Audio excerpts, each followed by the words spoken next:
Alam mo ba na umabot ako ng 10,500 ang Meralco bill ko sa isang buwan? Doon ako nag-decide na magpakabit ng solar. Last year, nagulat talaga ako sa Meralco bill namin na umabot ng 10,500. At ito na yung pinakamalaki naming bill. Doon ko naisip na kung tuloy-tuloy ang ganitong singilan ng Meralco, parang mas okay na magpakabit ng solar power system. Kaya nag-start akong mag-research sa mga iba't ibang solar companies na may magandang offer at reliable na system. After comparing different options, nakita ko ang MDH Solar.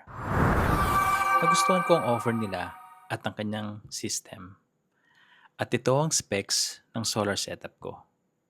6 kilowatt solar panel, 6 kilowatt daily hybrid inverter, at 15 kilowatt hour battery. Ibig sabihin, kaya kong gamitin ang solar energy sa umaga at may battery backup sa gabi or pag brownout. Malaking tulong ito para bumaba ang monthly electric bill ko or pwedeng ma-zero out kapag nakabit ng net metering. At mas lalong sulit dahil dito ako nagcha-charge ng electric vehicle ko.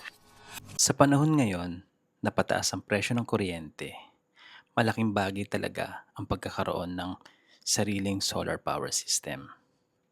Kung gusto mo ng gantong tips at experiences tungkol sa solar power at electric vehicle, please follow, like, and share. Thank you. Bye.